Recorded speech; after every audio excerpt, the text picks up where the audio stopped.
Southern California wildfires and natural disaster. Unfortunately, that is the topic today. Ready or not, here they come. Be sure to visit schoolstatus.com, peachjar.com, nickelstrategies.com, and s'more.com.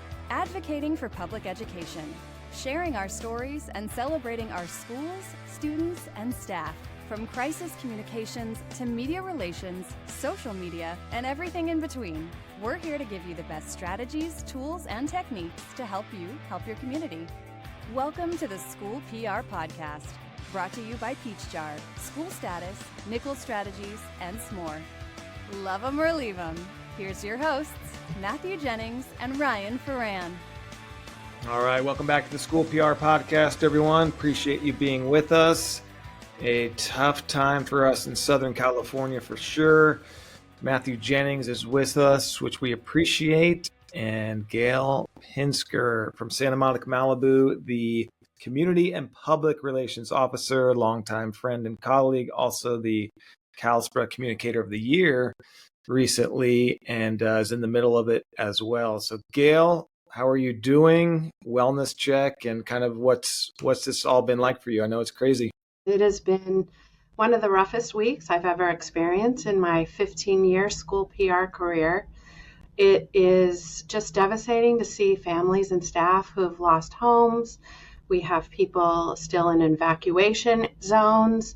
It's scary. It's scary. Been even looking out our windows, we can see flames in some cases on the mountainsides. We're all watching the news. It's been a tough week. Yeah. I echo it. Well, I'm in Arcadia. We're very close to Altadena for the fire there in Pasadena. And so we've had a lot of people evacuated, a lot of staff lose homes, families lose homes, colleagues, family, friends. So it's been, the stories are just heartbreaking, one after the other, of, people saving up their lives to get a home and build a family. And in a matter of moments, it's gone. And just kind of navigating through it and trying to support people. It's been crazy. I was doing an interview with one of our student journalists, asking, if we ever experienced anything like this before in recent memory, and we did have a windstorm in 2011 here that was pretty bad, but nothing. It was the windstorm almost worse, plus the fires. So I don't think we've ever experienced anything to this extent. People lost lives, not in our district, but, in the fires, and then homes. And so this has just been one of the worst for us, for sure. Matthew, you're in Orange County, not too far away, but a little bit out of it. What's it been like for you guys watching and kind of seeing everything? Yeah, it's been really tough to just kind of be stuck, not really being able to help. I know a lot of us down here are offering a lot of assistance and a lot of help. There's a lot of donations going on. I was happy to hear today at my kids' school, in fact, they're doing a massive donation run today, sent a flyer home to all the families about all the stuff that they need, what they're looking for, towels and, et cetera, personal items, that kind of stuff. And so we'll actually be collecting some of that over this weekend as well, and taking that back on Monday with us, and hopes that we can help in any way that we can. Fortunately for us down in Orange County, it's really just a matter of air quality. We're not in any danger down here, but it's certainly raining soot and ash down here. And we're just trying to help any way we can.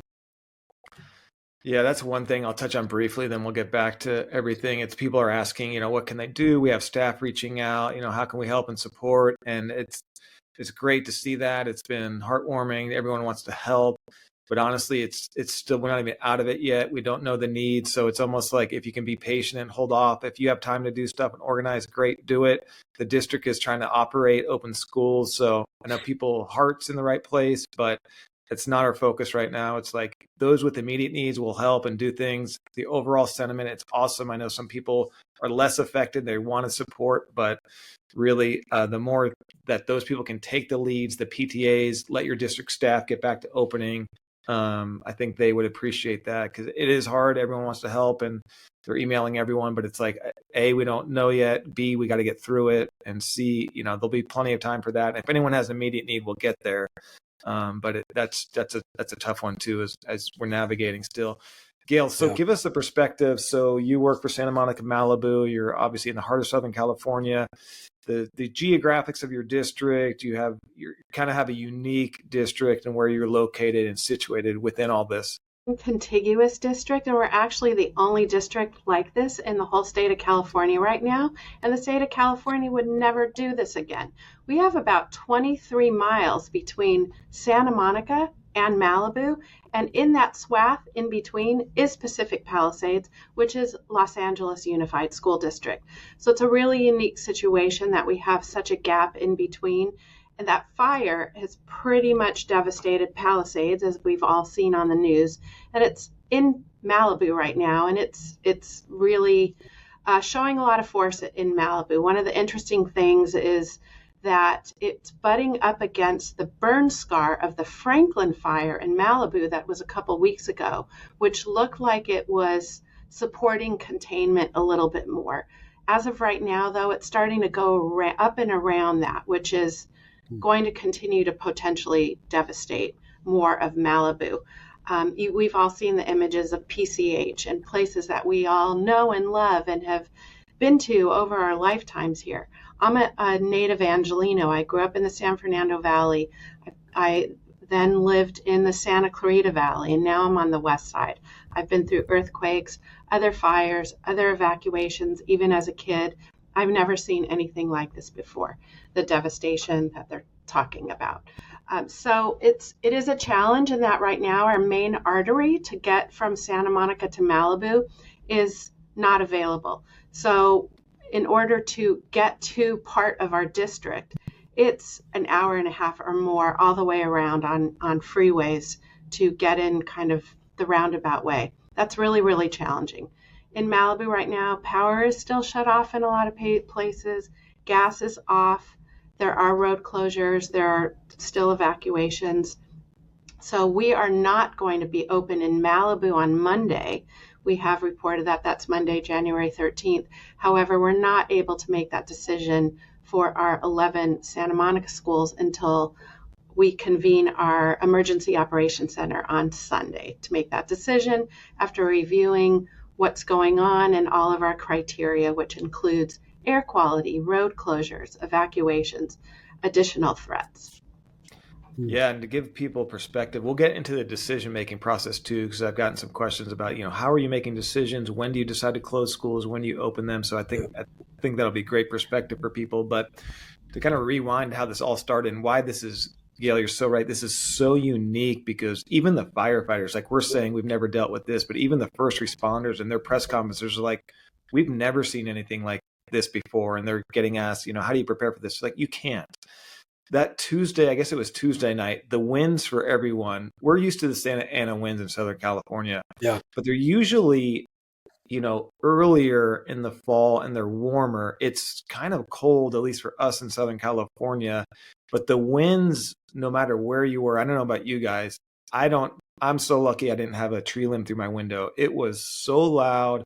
I've never experienced a windstorm like that. And then we're seeing the reports of the fires that started. And then you're like, oh my goodness, then another one started. And you're like, the resources are getting thin, then power's going out. It was, and again, as we're saying, and Gail's saying it, it's still, people are without power. There's still fires burning. There's very little containment. So, and I usually don't like doing podcasts or anything during during a situation like this. But I feel like it is good for people while your thoughts are fresh. I have so many notes on things to do, strategies, communications.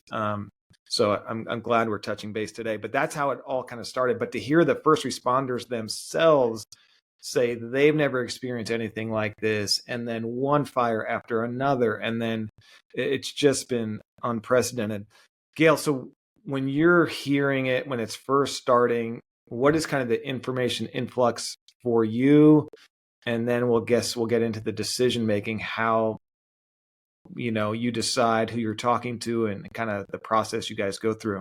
several of us are in communication with our counterparts with both the city of Malibu and the city of Santa Monica. And so I'm texting and emailing and calling with their PIOs. So we're on that channel. Superintendent, sometimes with the city manager. I also, in this case, have dealt with a city manager or assistant city manager.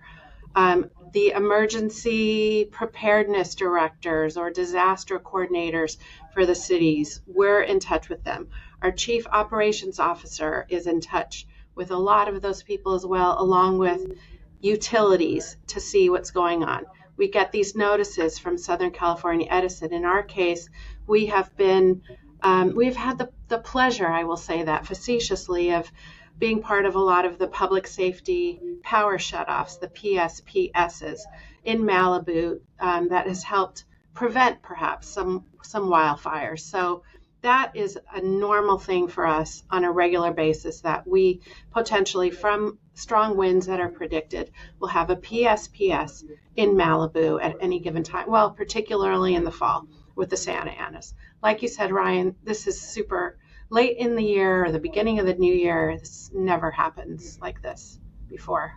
Yeah, it's been unbelievable. Yeah, and it's kind of one of those things where we're having to make, day-to-day decisions, hour by hour, making all those contacts, checking with police, fire, and all that, like you said. And the hard part is you want people to know in advance, with as much time as possible, but also make the right decision.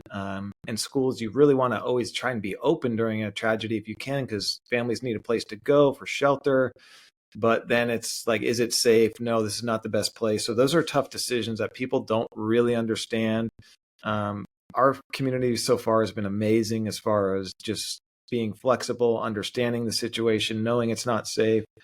But it's kind of, some people are, going back to the pandemic, people on either side are happy, not happy, because certain communities are affected differently. And if your school's closed, but mom and dad work an hour away, they're going to work. It's fine.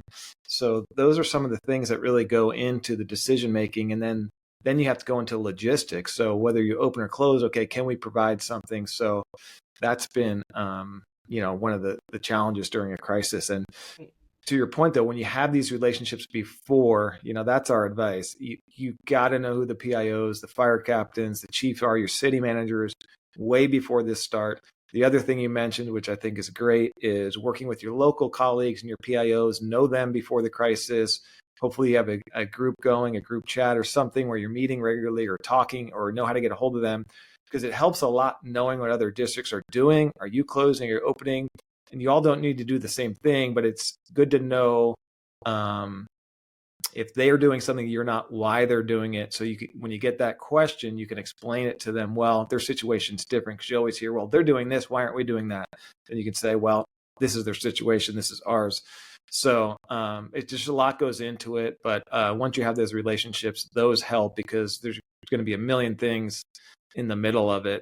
And then watching the media and all that. What's been the challenging part for you guys down there with just attaining information and getting it out? Challenge for us is what I mentioned earlier, in that our district is divided geographically. So we have had to have separate messaging for Santa Monica versus Malibu, and different decisions at times. So that has been a challenge, and we try to make sure that our messaging is clear so that each particular community understands what's specific to them. But then there are things that are the same for both. In fact, going along with what you said, we immediately contacted our local Boys and Girls Club. We have services in Malibu and Santa Monica. Malibu can't operate right now. Santa Monica has really stepped up, and one of the Santa Monica locations is in the evacuation zone. So they have connected us with other areas, both to the north of Malibu that can help, or south of us. So we have had free childcare available that we have provided to families who need that. To your point, that parents have to work, and this is challenging for them. And they need their kids in a safe environment. We also have done that with the YMCA. And so that is something that, like you said, we've had these contacts previously. We just all connected. Everybody's on the same page. And we right away put together a resource guide and community services guide that talks about evacuation centers, food resources. Above and beyond, we have provided grab and go meals for our students, but above and beyond that for families like Salvation Army or local food bank, other places where services are available. How do you talk to your kids about wildfires and disasters like this? Different supports like that. We came out with, we unfortunately had the Woolsey fire in 2018, which was pretty devastating to Malibu. And so we had some materials that were previously made that we were able to turn pretty quickly to this. I also want to say the outpouring from CalSPRA, our California School Public Relations Association, and the resources that they're providing on top of just the love and support and care that they're taking have been so helpful to our team to get through this. And I love that we're all there for each other. Our Los Angeles County Office of Education, and I'm sure the other COEs as well, have been really supportive. Alaco just came out with a toolkit, some templates today. I haven't even had a chance to look at them yet. But all of this support in what we do is so very much appreciated and helpful. And the key is just getting this information out to our families in a lot of different platforms. Our superintendent, last night, we did a video of him. It's about 3 minutes, but just really expressing his thoughts and concern and care that is going out in a letter that I'm sending out shortly. And it's out on social media now, and just reaching people at different platforms. Some people don't have power, but they might have a charged phone still, but they can't get internet in their house. So just trying to get the message out in as many ways as we can. Yeah, echo your sentiments on CalSPRA. Everyone's been great. The listserv has been very valuable. Colleagues reaching out, text, email. And like you said, I think the most valuable is curating the list of resources for people to use so we don't have to do the vetting, saves us time, things like that. That's what really helps. I kind of replied to, if you are looking to help somebody, helping monitor their social media is really going to be helpful, seeing if there's common questions that they can get to, because you're writing all this stuff, you're doing this, so you don't have time really to look at all your social media channels after you post stuff and go back and check and look at the comments when you're in the middle of it. So offering somebody to help with their social media, monitoring the media, are they accurate with when schools are closing and not closing? We had an issue with that down here, and things like that, or checking somebody's website for them, making sure everything's clear, updated. So those are tangible things that you can actually do to help, because everyone's offering help. What can I do? But those are some things that where if you're out of the area, you can still help a colleague with some of those things. So I think that's nice. Everyone has been great. I appreciate Liz at Laco and her team. They are fantastic. I just saw that toolkit too. I didn't have time to go through it bit by bit, but that's been great, because the resources to get the families and a lot of them to help themselves, like here's where to find the alerts, here's where to see the evacuation orders. I think that helps them so they can maintain and do it themselves, become less reliable on you, but they know you're there and giving them good vetted sources. So do you have any idea, Gail, of how many families, staff have been impacted yet? Any rough numbers? We have a survey out to staff that our principals are sharing, and they're doing more face-to-face or at least phone-to-phone touch with our staff. I believe right now we have maybe about a dozen that I'm aware of staff who have lost homes. It might be more than that. And in Santa Monica, probably also maybe about a dozen families or maybe a little more than that who are from the Palisades area going to our schools. In Malibu, we don't know yet. It's so fluid and active right now. I don't have any idea on that, and I'm afraid to learn what that will be at when it is announced. So as of late, I guess it's early Friday evening, any projections on evacuated areas coming back or power back on? Where are you guys kind of with that right now? We just in the last hour or so learned that there are some circuits in Malibu that are being turned back on. I've been on a text string on that, haven't been able to dive that deep into it. So that's good news. We're going to need in that area, our schools, at least one for sure, to have professional restoration and cleaning. Before we get back, they had just been cleaned and restored following the Franklin fire, and we're back to school one day on Monday, and we've been closed again since. So that school was closed for a couple weeks before winter break. The students were relocated for a few days to a neighboring elementary school, one of our other elementary schools, and that worked out really well. They were very welcome there. Their teachers, everybody worked great together, and then they came back for one day, and that school had some damage from the Franklin fire, and they were just back, and it's just like another blow with this, and I think they'll have to go back and do all the cleaning over again because it is in the evacuation zone again. I have a question, Gail, Ryan, either one of you. Have either one of your districts been approached to be, to house people that have been displaced?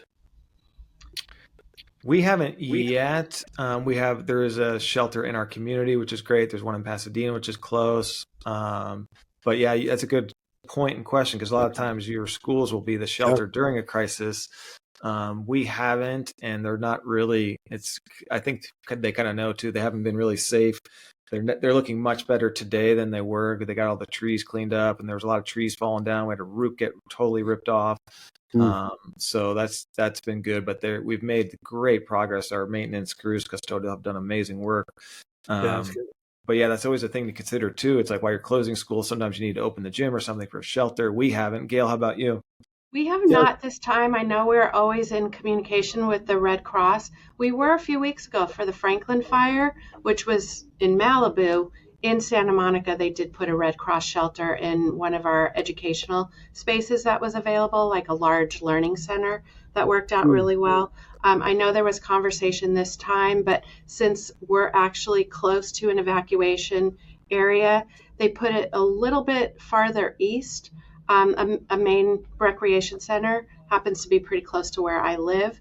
And we're always available for that. But I think the proximity this time was too close for us to be able to be a resource center. I was curious what that looks like. And when the Red Cross did that, Gail, did they roll in with all their own supplies, their cots, their food, their water, all of that?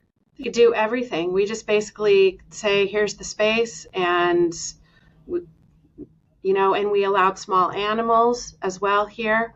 There are a lot of people in Malibu with animals, so we said small animals were allowed. There's a pre-existing memorandum of understanding with the Red Cross about our facilities and what they'll do and what we'll do. And we have a facilities use team, and so they just go into action on this, and it's pretty turnkey. And I did not go over there myself to see it, but I know some of my colleagues did, and it's pretty amazing how they just come in. And then we did have some people who also offered to volunteer there, which is really nice as well.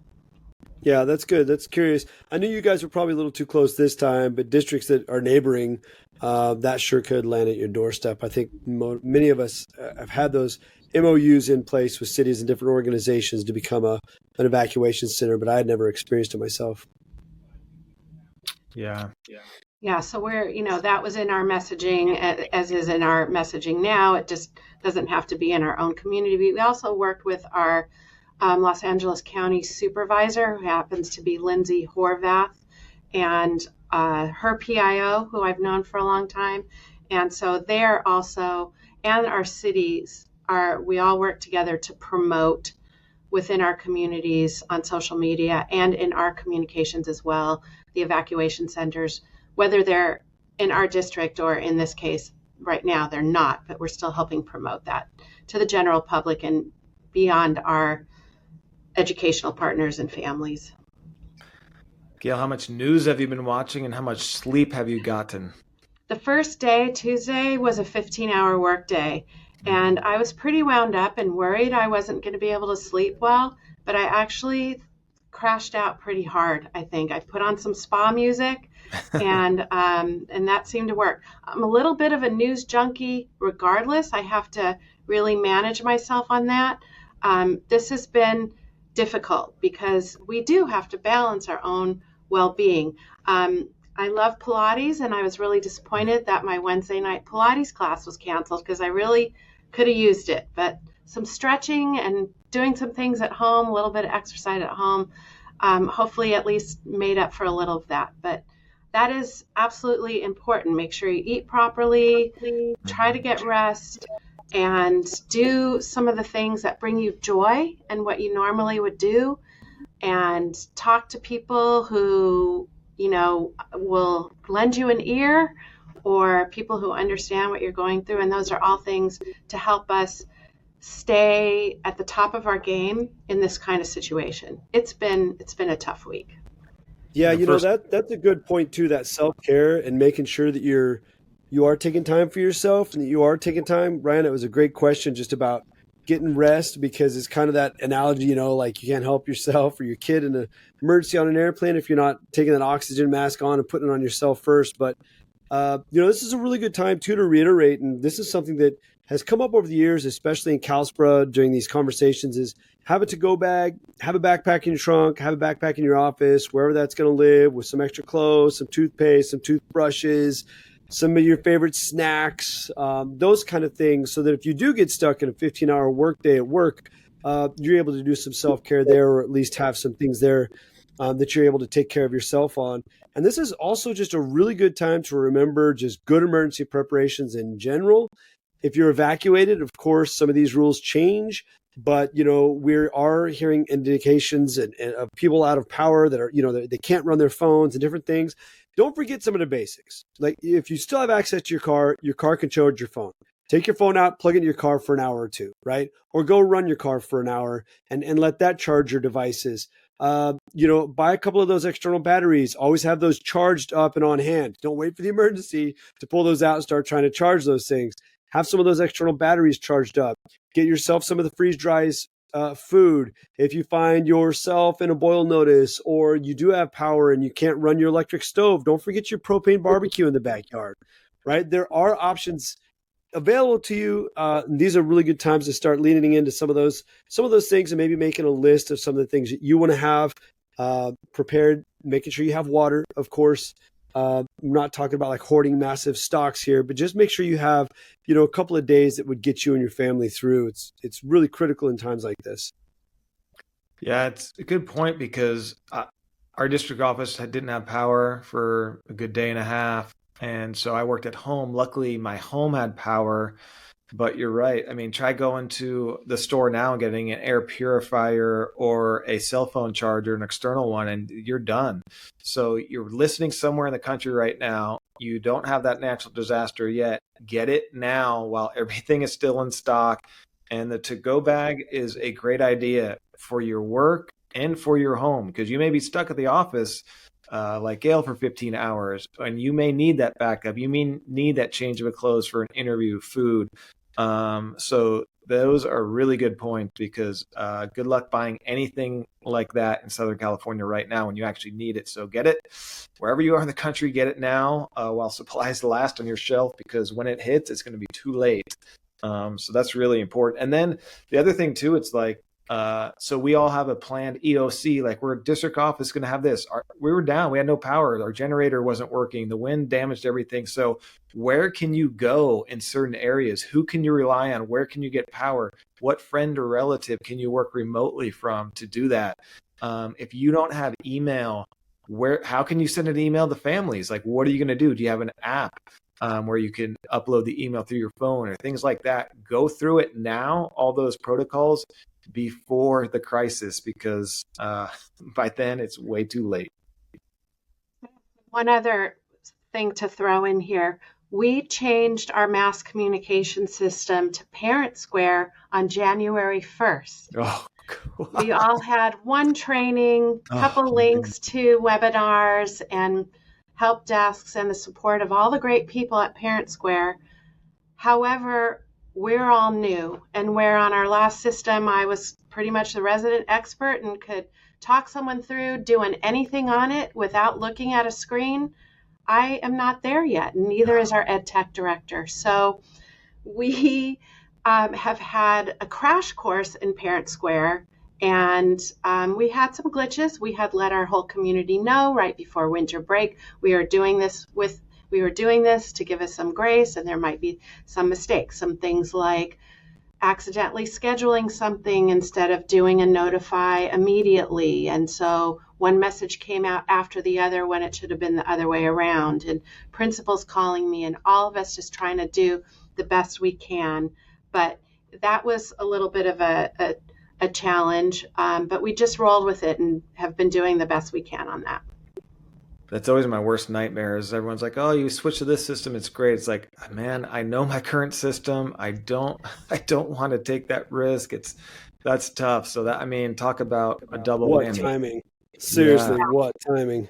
Yeah, and we've had parents say, I'm not getting the message from this school, but I'm getting it from my kid at this school. And so just dealing with all the aspects of that from ARIES, our student information system, having those uploads and just the continuity of that happening. And it's just been one of those things that added another layer to all of this, and our extremely strong interest to do high level communications, but then just having a little bit of a roadblock in our way to accomplish that.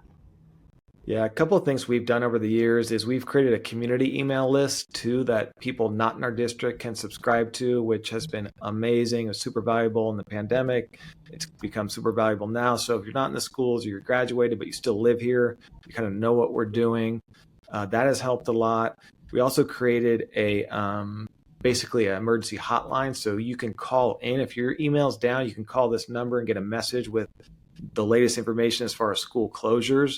So we haven't used that a ton, but we've been using it in this crisis for sure, because we know people are without power. So hopefully they do have a phone they can use. And then posting everything on social media.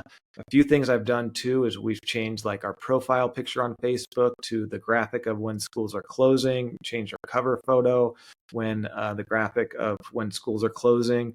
And so just ensuring that there's every possible avenue. Your website, obviously, and then do pop-ups on your website. Your school marquees, too. Don't forget about those, especially if your people are without power stuff. At least you can fit something on your marquees. So think of all those different channels you have, and then think of what in the world would you do if you had no power? How would you try and get that information out? So those are some of the things that we've done that have definitely helped. And then the other thing to do that I do, the media has been great reporting school closures, but right after I send the family message about schools closing or what we're doing, I send that to the media. I say, hey, we're closing Friday. Here's a message I said to family. Let me know if you have any questions.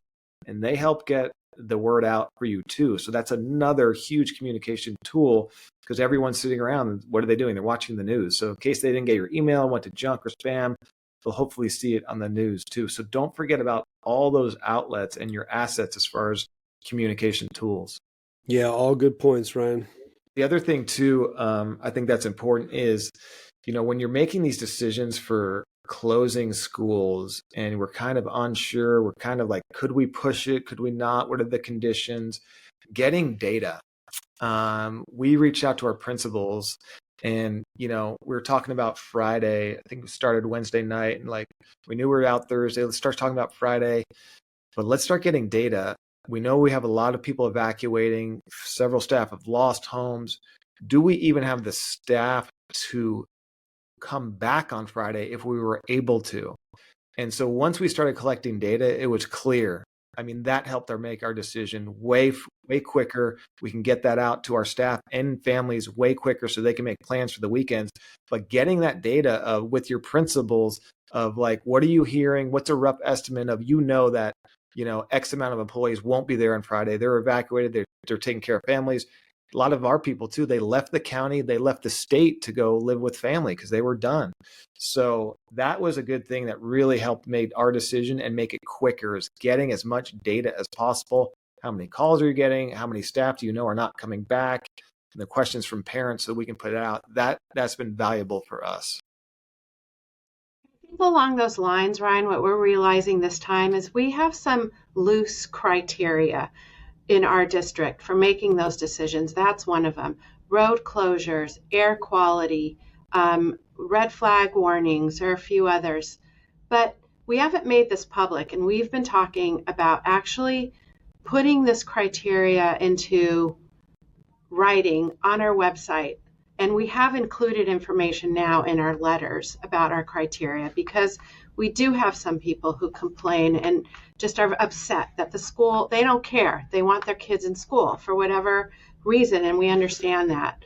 But I think that's a direction that we're going to go as well. And I suggest that some districts might want to consider that. And what exactly is your criteria? So you are consistent every time with those decisions, and somebody isn't saying, well, last time you did this, but now you're doing this. So it makes it provides, it builds trust in us, in our decision making and how we go about it, if it's transparent and if it's consistent.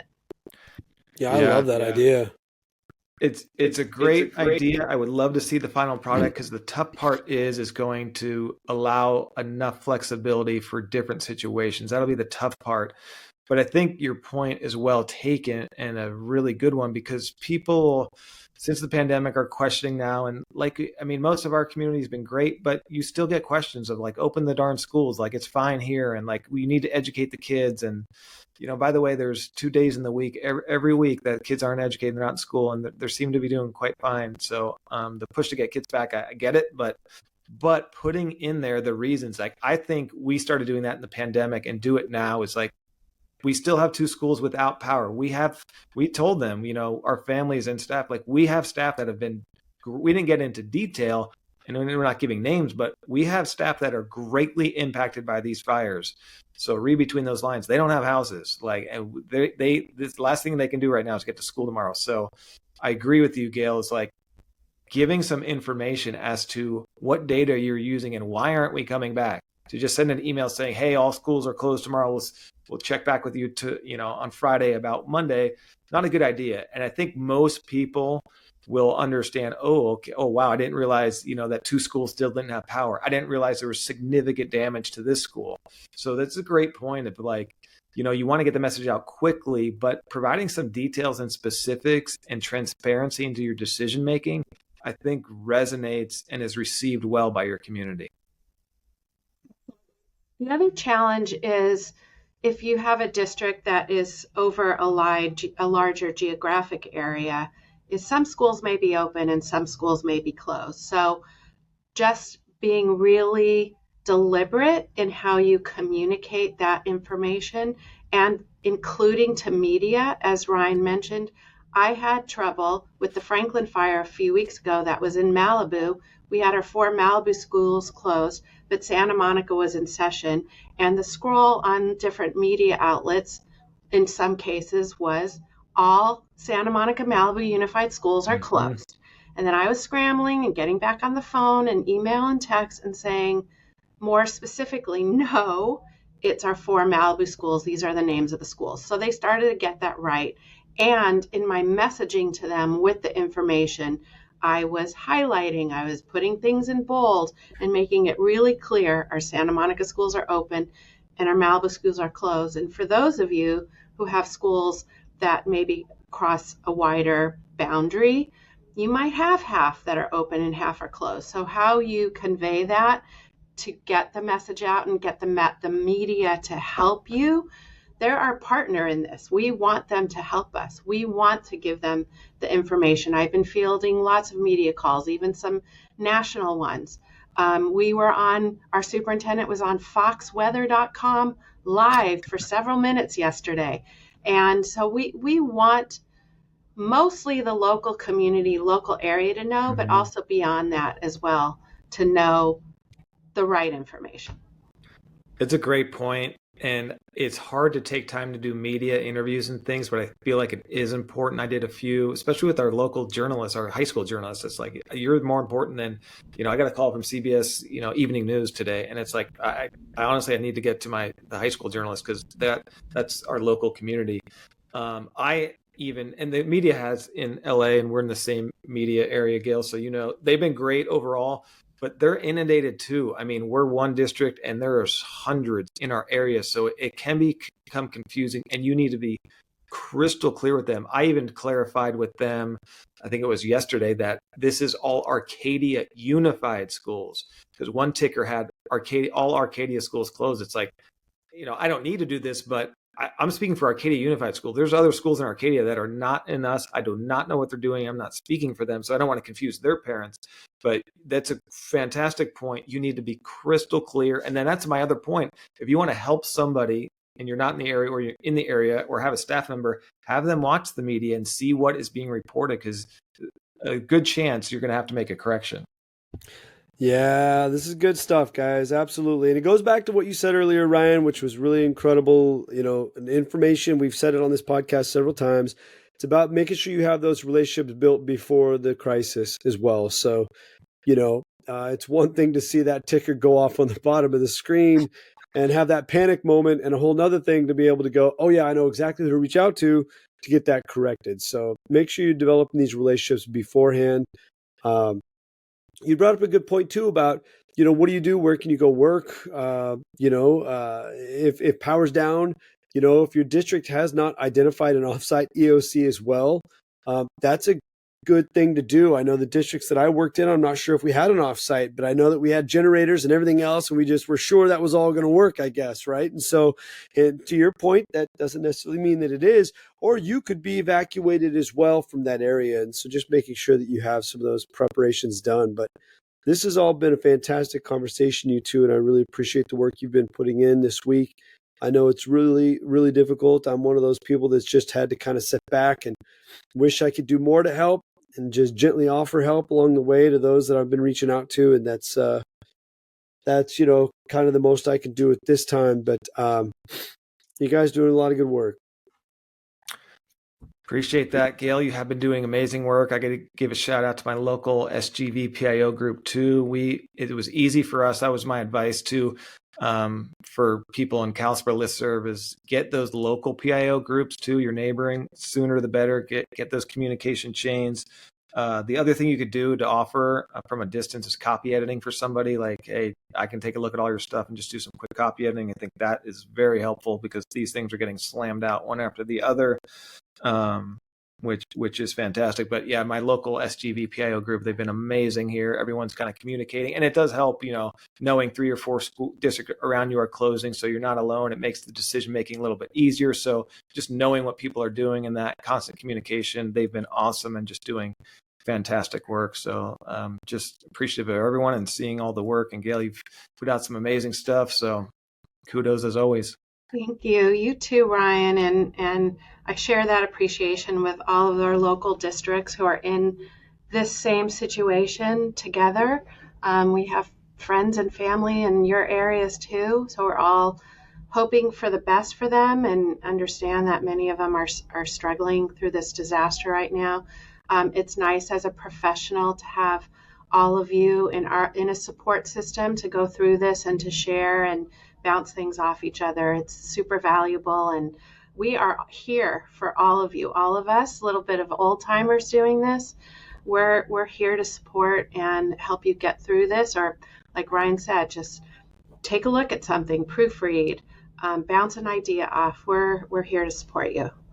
Yeah, and a special shout out to Lauren, my PIO, who has just been amazing, so responsive, on top of things, graphics and whatever I need, copy editing. She's amazing. I'd be reaching out to everybody like, yes, I need your help, without her, because she's just been amazing. I know you have an amazing team. So I have to do that too now. I have to give a shout out to Esme and Diana on my team as well. I don't know what I'd do without them. I used to be by myself here, and the 3 of us, it makes a huge difference and has raised our abilities to communicate more broadly and effectively, and I really appreciate them as well.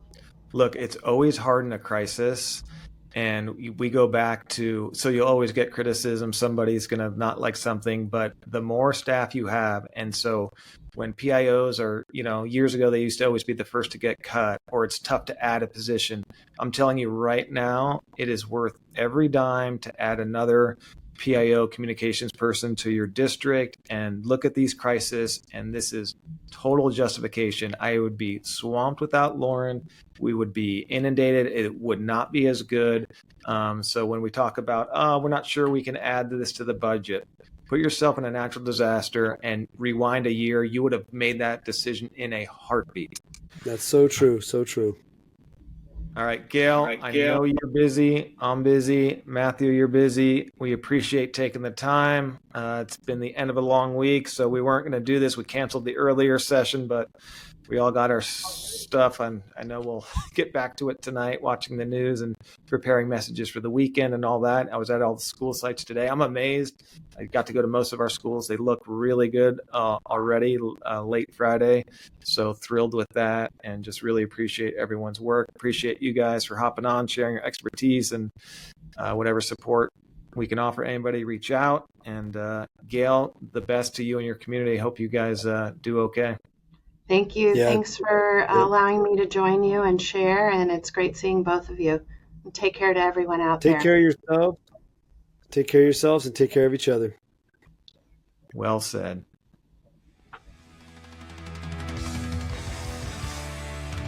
Be sure to follow the School PR Podcast on Facebook, Instagram, and X, where you can find additional resources and highlights from the show.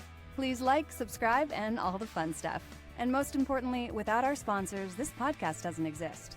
Please visit schoolstatus.com, peachjar.com, nickelstrategies.com, and smore.com. Until next time, keep learning, inspiring, and making a difference. Thanks so much for your support of the School PR Podcast.